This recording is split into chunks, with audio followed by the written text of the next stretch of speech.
Hello and welcome back again to another chapter of science of class 10th, that is human eye and colorful world. तो ये जो notes हैं ये सब मेरे द्वारा ही लिखे गए हैं, राइट? और I will explain this chapter from the notes itself. Notes में से ही मैं जो आपको चैप्टर है वो एक्सप्लेन करूंगा। तो ह्यूमन आई की बात करते हैं। Human I, this is the most sensitive organ and it is just like a camera, right? तो आंख में जो है बात करते हैं, आई बॉल प्रेजेंट होती है। आई बॉल जो है इसको मूव करते हैं इधर उधर देखने के लिए, ठीक है?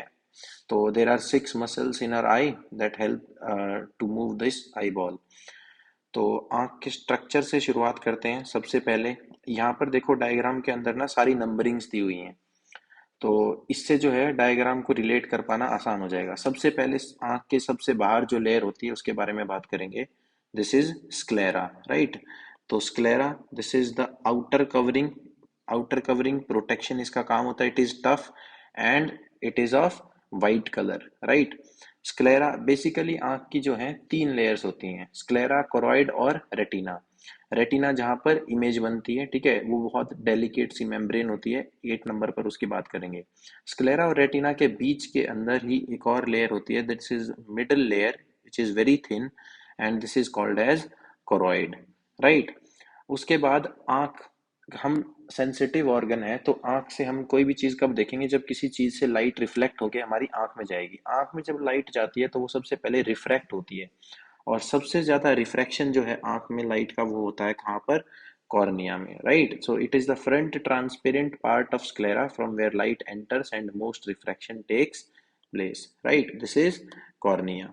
Number 4, that is iris. ये जो पार्ट है, this is our iris. Iris क्या है? It is a dark muscular diaphragm which controls the size of pupil. काम क्या होता है इसका? प्यूपिल का साइज का कंट्रोल करना। प्यूपिल के बारे में भी बताएंगे।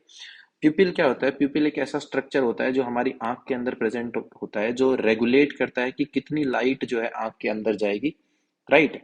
जैसे हम बहुत ज्यादा ब्राइट लाइट में है, दिन में है, तो हमारा प्यूपिल का साइज क्या होगा? बहुत कम, क्योंकि लाइट की अवेलेबिलिटी क्या है हमारे एनवायरनमेंट में? ज्यादा, तो कम लाइट जाएगी हमारी आंख में, तो हमको विजिबिलिटी हमारी सही रहेगी। लेकिन जैसे ही एकदम ब्राइट लाइट से हम किसी अंधेरे रूम में जाते हैं तो हम देखते हैं कि हमको एकदम से जो है कुछ दिखाई नहीं देता। क्यों? क्योंकि अंधेरा जहां पर है वहां पर आंख में लाइट ज्यादा जानी चाहिए। तो वो टाइम जो है वो हमारी आई बॉल जो है वो लेती है to adjust the size of pupil, right? Iris, pupil, done. Next is the crystalline lens. Lens present होता है हमारी आंख के अंदर to adjust the focal length. हमारी आंख में कैसी इमेज बनती है? Real and inverted image, right? तो अब ये जो आंख के अंदर फोकल लेंथ को एडजस्ट करने का काम है, ये कौन करती है? This work is done by ciliary muscles. कौन करता है? Ciliary muscles. सिलरी मसल्स कैसे करती हैं? जब हमको कोई दूर का ऑब्जेक्ट देखना है, राइट, तो हमारी मसल्स क्या रहती हैं? रिलैक्स, तो लेंस क्या रहता है? पतला। फोकल लेंथ क्या हो जाती है? Increase, right? जब कोई पास का, नजदीक का कोई ऑब्जेक्ट हमको देखना होता है तो हमारी सिलरी मसल्स क्या होती हैं? कॉन्ट्रैक्ट। आप देखते हो ना, किसी चीज को बहुत पास करके देखते हो तो साइज क्या करता है? कॉन्ट्रैक्ट करता है। लेंस कैसा हो जाएगा? थिक। जैसे ही लेंस थिक होगा तो फोकल लेंथ क्या हो जाएगी? Decrease. Clear? Next at number 8 we have retina. Retina मैंने अभी बताया, this is the third and delicate membrane. It has a lot of light sensitive cells. दो टाइप की होती हैं, rod cells and cone cells. Cone cells bright light, ठीक है, colour के लिए रिस्पॉन्सिबल होती हैं, ठीक है, कलर हम आइडेंटिफाई करते हैं through cone cells. Dim light और पेरिफेरल विजन में कौन सी होती हैं? Rod sales, right? After that आंख के अंदर there is a jelly like substance which provide metabolic nutrient requirement for eye growth। आंख की ग्रोथ के लिए जो है एक जो न्यूट्रिएंट चाहिए वो कौन प्रोवाइड करता है? That is called as vitreous humour. That is called as vitreous humour, right? After that, moving on to number 10, that is aqueous humor। aqueous humor, this is a fluid that keeps our lens and cornea clean। ठीक है, आंख से कई बार पानी आ जाता है, that is called as aqueous humor। ठीक है, aqueous humor होता है, आंख से कई बार पानी आ जाता है। After that 11 number, this is the optic nerve. Optic nerve क्या काम करती है? It transmit what we see to our brain, right? तो हमने क्या देखा? All these things they are transmitted to our brain in the form of electric signals. अच्छा, optic nerve और रेटिना का जहाँ जंक्शन होता है वहां पर कोई भी सेंसरी नर्व सेल्स नहीं होती, ना ही रॉड सेल्स होती है ना ही कोन सेल्स। तो ये जो पार्ट होता है यहाँ पर विजन जो है वो पॉसिबल ही नहीं होता। यहाँ पर अगर लाइट जाती है तो कोई भी इमेज नहीं बनती। This is called as blind spot. इसको हम क्या बोलते हैं? Blind spot, right. So that was all about the structure of eye. अच्छा, एक important information, eye ball shape कैसी होती है? Spherical, and diameter is 2.3 centimetre. Next, moving on that to power of accommodation. Power of accommodation क्या है? अभी आपको बताया कि हमारे जो क्रिस्टलाइन लेंस है उसके पास एबिलिटी होती है to adjust its focal length. This is called as power of accommodation. The ability of eye lens to adjust its focal length, this is called as power of accommodation. Next, least distance of distinct vision. ये क्या होता है? वो minimum distance जहां पर हम किसी भी ऑब्जेक्ट को डिस्टिंक्टली और कंफर्टेबली विदाउट एनी स्ट्रेन देख पाते हैं, that is called as least distance of distinct vision. ठीक है। So this is approximately 25 centimetre from eye, and this is also called as near point of eye. अच्छा, farthest point क्या है? That is called as, that is infinity. अच्छा, हमारी आंख का जो क्रिस्टलाइन लेंस है उसी से रिलेटेड एक डिफेक्ट है। होता क्या है, जब एज हो जाती है लोगों की तो क्या होता है, ये जो क्रिस्टलाइन लेंस है इट टर्न्स मिल्की। ठीक है, कैसा? मिल्की या क्लाउडी हो जाता है, because and because of this या तो पार्शियल या फिर कंप्लीट लॉस ऑफ विजन हो जाता है। This is called as cataract. और कैटरेक्ट के लिए कोई मेडिसिन नहीं है, the only option is surgery, right. So moving on to the next topic, why do we have two eyes for vision and not just one? हमारे पास दो आंखें क्यों होती हैं? ठीक है, एक से ही काम क्यों नहीं चल सकता? तो होता क्या है, horizontal field of view with one eye, वो क्या होता है हमारा? 150 डिग्री। अगर हम एक आंख बंद करके देखेंगे तो केवल 150 डिग्री तक ही हमारे सामने या इधर उधर तक देख सकते हैं, जबकि दोनों आई से हमारा जो फील्ड ऑफ व्यू होता है वो इंक्रीज होकर कितना हो जाता है? 180 degree, right. The ability to detect faint object is more with two eyes as compare to one. ये भी है कि जो धुंधले दिखते हैं ऑब्जेक्ट्स, उनको डिटेक्ट करने की जो हमारी एबिलिटी है वो दो आंख से जो है वो ज्यादा बढ़ जाती है compare to one eye. Next is stereopsis. किसी भी ऑब्जेक्ट को हम जो है इमेजिन कर लेते हैं थ्री डायमेंशंस में। ठीक है, the visual ability to perceive the world और object in three dimension, length, breadth and height. ठीक है, which then allows the person to जज where an object is relative to him और हर। जैसे हम कोई बॉल को कैच करते हैं तो बेसिकली क्या है, हम उसकी पोजीशन को जो है इमेजिन कर पा रहे हैं कि वो कहाँ है और कितनी देर में आकर हम तक पहुंच जाएगी, तभी हम अपने उसके हिसाब से जो है अपने हैंड्स को फोल्ड करते हैं, राइट। सो नॉर्मल जो स्टेरोप्सिस होता है इट इज 20 आर्क सेकेंड्स और मोर। ठीक है, ये जो है 20 आर्क सेकेंड क्या है, ये जो है आपके सिलेबस में इतना डीपली है नहीं, right. Next, defects of vision and their correction. हमको देखने से रिलेटेड क्या क्या डिफेक्ट होते हैं और उनको कैसे कैसे करेक्ट करा जाता है, राइट। तो eye loses its power of accommodation और blurred vision due to refractive defects of eye. तो बेसिकली तीन रिफ्रैक्टिव डिफेक्ट हैं सबसे कॉमन यहाँ पर, जिनको हम पढ़ेंगे, that is myopia, hypermetropia and presbyopia. Clear? Myopia क्या है? Short sightedness. शॉर्ट साइटेडनेस का मतलब है शॉर्ट साइट, आप पास के ऑब्जेक्ट को क्लियरली देख सकते हो जबकि दूर के ऑब्जेक्ट को क्लियरली नहीं देख सकते। इसका मतलब क्या है, आपका जो फार पॉइंट है it is nearer than infinity. Clear? अभी फार पॉइंट आपको बताया था, फार पॉइंट क्या होता है आई का? इंफिनिटी, लेकिन वो इंफिनिटी से पहले आ गया, राइट। इसकी वजह से क्या होता है, जो इमेज जो रेटिना पर बननी होती है वो रेज पहले कन्वर्ज हो जाती है और रेटिना से आगे बनता है, right. So image is formed in front of retina and not at retina. यहाँ पर इस ये जो डायग्राम है आप इसमें क्लियरली देख सकते हैं कि रेज जो है वो रेटिना से पहले ही कन्वर्ज हो जा रही हैं, राइट, जो रेटिना पर बनना चाहिए था। तो रीजन क्या है? Excess curvature of eye lens. Eye lens का कर्वेचर जो है वो ज्यादा ज्यादा बढ़ गया है, जिसकी वजह से आई बॉल जो है वो लंबी हो जा रही है, elongation of eye ball. And correction क्या है? The only correction is concave lens of suitable power, right. जैसे ही कनकेव लेंस लगाया, कनकेव लेंस कैसा होता है? दिस इज हाँ converging lens, right, fine. Next is hypermetropia. Hypermetropia far sightedness का मतलब क्या है? दूर का ऑब्जेक्ट आप जो है वो क्लियरली देख पा रहे हो, जबकि पास का ऑब्जेक्ट क्लियरली नहीं देख पा रहे हो। इसका मतलब क्या है? जो आपका नियर पॉइंट है, it has shifted away from its normal. Near point आपका दूर हो गया है, तो इमेज जो है वो रेटिना के पीछे बन रही है, ना कि रेटिना पर। राइट, यहाँ पर रेटिना के पीछे बन रही है image. Reason, focal length of eye lens, that eye lens जो है वो लॉन्ग हो गया है, लंबा, which due to which the eyeball has become small। ठीक है, this is a hypermetropic eye। Correct कैसे करेंगे? with a convex lens of suitable power। right, next, presbyopia, this is a defect because of weakening of ciliary muscles। Ageing के कारण हो सकता है। Near point जो है वो पीछे हो जाता है, और जो पास के ऑब्जेक्ट्स हैं वो क्लियरली विजिबल नहीं हो सकते हैं। ठीक है, तो इसके केस में जो है पर्सन जो है वो हाई मायोपिया और हाइपरमेट्रोपिया दोनों से ही जो है सफर कर सकता है at the same time. Correction क्या है? Use of bifocal lenses. आपने देखा होगा बहुत सारे लोग जो है ऐसा चश्मा पहनते हैं जिसमें दोनों ही लेंस लगे होते हैं। राइट, तो अपर सेक्शन में कौन सा होता है? कनकेव लेंस, और लोअर सेक्शन में कौन सा होता है? Convex lens. ये बात याद रखेंगे कि अपर सेक्शन में क्या होता है? कनकेव लेंस, और लोअर में convex lens. Right, next is eye donation. कौन कौन लोग डोनेट कर सकते हैं? People belonging to all age groups और sex, they can donate. People using specs और ट्रीटेड फॉर कैटरेक्ट, वो भी डोनेट कर सकते हैं। People having diabetes, asthma, hypertension and without any communicable disease, वो सब कर सकते हैं डोनेट। कौन नहीं कर सकते? people infected with HIV, AIDS, hepatitis B or C, rabies, acute leukemia, tetanus, cholera, meningitis, or encephalitis, they cannot donate। Right?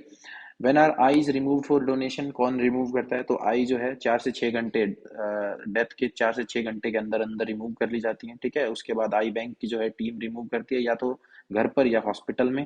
Process बहुत बड़ा नहीं होता है, it is about 10 to 15 minutes, और इससे कोई भी डिसफिगरमेंट, चेहरा खराब नहीं होता। Right, okay, next is refraction of light through glass prism. Okay, तो ग्लास प्रिज्म से जो है लाइट का रिफ्लेक्शन, इसके बारे में पढ़ेंगे। प्रिज्म क्या होता है? It is two triangular bases and three rectangular lateral surfaces, इनसे जो है एक प्रिज्म बनता है। These surfaces they are inclined to each other, और दो लेटरल फेसेस के बीच का जो एंगल होता है उसी को हम क्या बोलते हैं? Angle of prism. That is called as angle of, दो लेटरल फेसेस हो गए, इनके बीच का जो एंगल होगा that will be called as angle of prism. Okay, तो यहाँ पर देखेंगे ग्लास प्रिज्म में से बेसिकली क्या है? This is an activity. Point P और क्यू पर दो पिन्स लगा ली। ठीक है, और अ, इधर से जो है उन पिन्स को देखा गया, और इसी डायरेक्शन में यहाँ पर पिन्स लगाई गई। राइट, उसके सामने। तो P incident ray makes an angle of incidence I। EF, this is a refracted ray inside the glass prism, and FS, or we may say RS, that is emergent ray. So this is angle of emergence.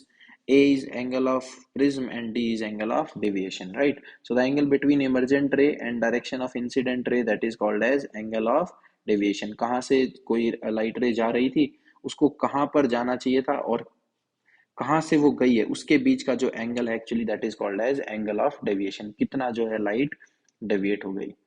Next is dispersion of white light by glass prism. तो आप सबको पता है कि white light जो है वो 7 colours में स्प्लिट हो जाती है। बहुत बचपन से आप सब लोग पढ़ते हैं, this is called as dispersion. और ये जो बैंड ऑफ 7 कलर्ड होता है दैट इज विबग्योर। इसी को हम क्या बोलते हैं? Spectrum. Different colours they bend at different angle. सबसे कम जो डेविएशन होता है वो किसके अंदर होता है? रेड। और मैक्सिमम डेविएशन किसके अंदर होता है?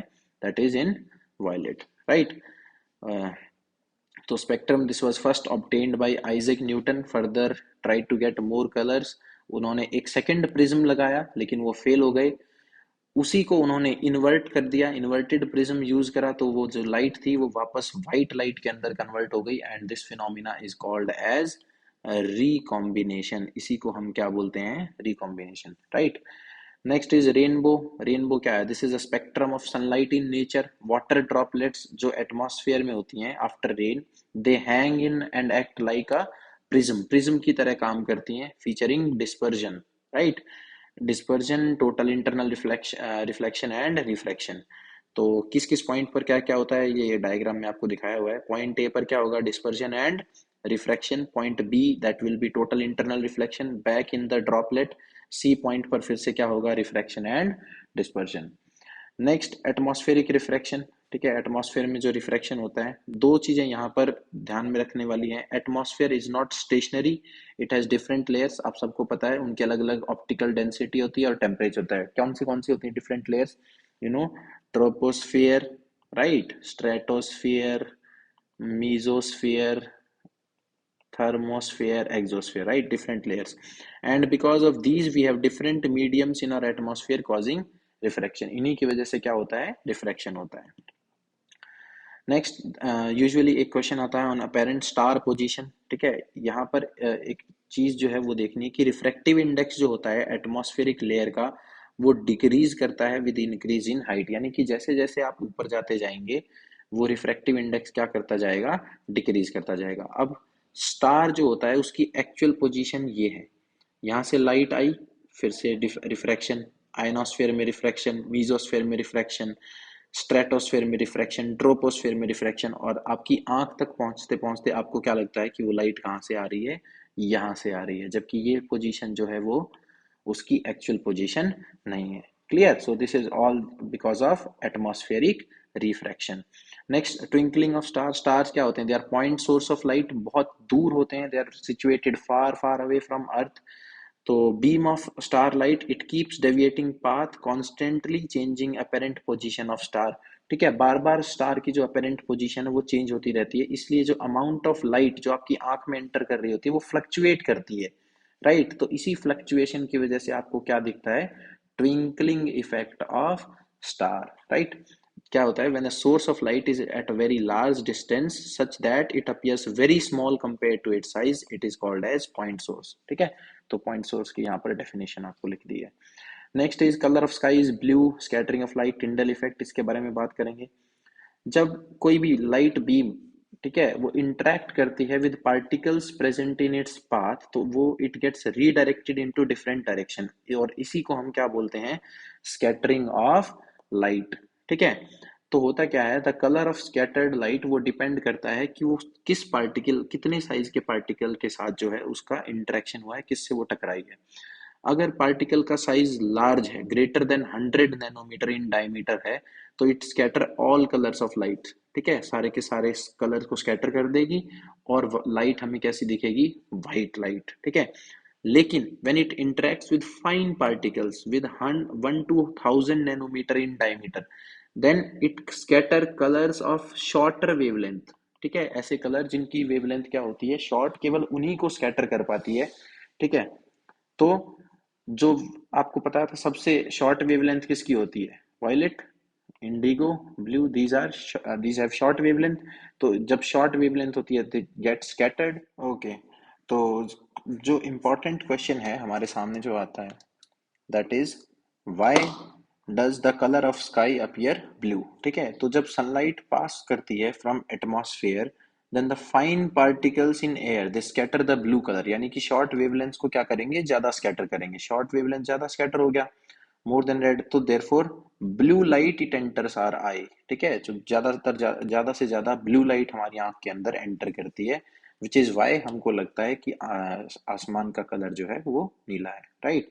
तो next is sky appears dark to an astronaut. अगर कोई स्पेस में चला जाए तो उसको जो है स्काई जो है वो डार्क क्यों दिखता है, बिकॉज वहां पर कोई भी एटमॉस्फेयर ही नहीं है। In space there is no atmosphere, so there are no particles that can cause scattering. ठीक है, तो स्पेस में कोई पार्टिकल्स ही नहीं है तो स्कैटरिंग वहां पर नहीं होता।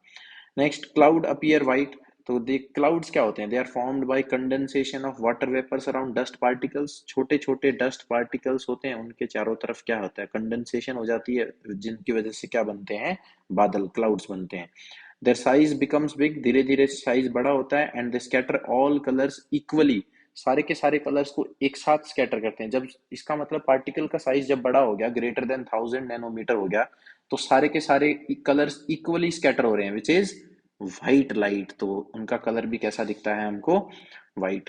Next is danger signals, they are red. Danger signals क्या होते हैं, उनको लाल बनाया जाता है, क्यों, बिकॉज रेड जो होता है दैट इज लीस्ट स्कैटर्ड, उसकी जो वेवलेंथ जो होती है वो लंबी होती है, स्कैटरिंग उसके अंदर सबसे कम होती है। ठीक है, तो फॉग में या स्मोक में जो है उसकी स्कैटरिंग सबसे कम होगी, तो उसको बहुत दूर से डिस्टेंस से जो है हम लोग देख सकते हैं। ठीक है, next, colour of sun is red during sunset and sunrise. अब देखो यहाँ पर एक डायग्राम दिखाया हुआ है, सनसेट और सनराइज के टाइम पर क्या है, सन जो होता है it is present at horizon, right. तो ब्लू कलर जो होता है जिसकी वेवलेंथ छोटी होती है, वेरी शॉर्ट होती है, it is scattered by atmosphere, जो हम तक जो ब्लू लाइट आ रही होती है वो सारी एटमॉस्फेयर में ही स्कैटर हो जाती है। जबकि रेड लाइट जो होती है जिसकी लार्जर वेवलेंथ होती है, सनसेट और सन राइज के टाइम पर केवल वही हमारी आंख तक पहुंच पाती है, making the colour of sun appearing to be red, right. तो ब्लू लाइट यहाँ पर सारी स्कैटर हो गई और सिर्फ कौन सी लाइट पहुंच रही है हम तक, रेड लाइट, राइट। दिन में एट ड्यूरिंग डे सन डायरेक्टली ओवरहेड, ठीक है, तो सारे के सारे कलर जो होते हैं इक्वली स्कैटर हो जाते हैं, तो हमको कैसा वाइट लाइट नजर आता है, वाइट लाइट।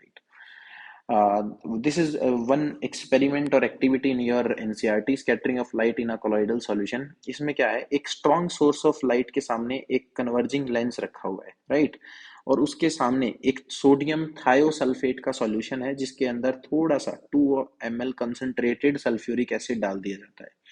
तो यहाँ पर जो पार्टिकल्स हैं सल्फर के, दे आर कोलॉइडल पार्टिकल्स। इसके सामने फिर से एक बोर्ड रखा जाता है और फिर से एक कन्वर्जिंग लेंस रखा जाता है और लास्ट में एक स्क्रीन प्लेस करी जाती है टू शो कि जब हम लाइट पास करेंगे तो ये जो कोलॉइडल पार्टिकल्स हैं बाकी सारे कलर्स को स्कैटर कर देंगे, केवल और केवल रेड कलर जो है वो उसको जो है, क्योंकि उसकी वेवलेंथ लार्ज होती है, लॉन्ग होती है, इसीलिए केवल रेड जो है उसके अंदर मिनिमम स्कैटरिंग होगी, बाकी सब कलर जो होंगे यहाँ पर स्कैटर हो जाएंगे।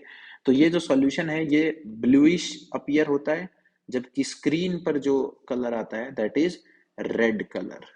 ठीक है, टैंक का कलर कैसा होता है, ब्लू कलर। तो light of short wavelength that is scattered by colloidal particles of sulphur. ठीक है, okay, that's all for this chapter. This was a quick revision cum notes. ठीक है, तो यहाँ से आप जो है अपने नोट्स को भी जॉट डाउन कर सकते हैं और रिवाइज भी कर सकते हैं। Thank you, tune in for more lessons. Okay.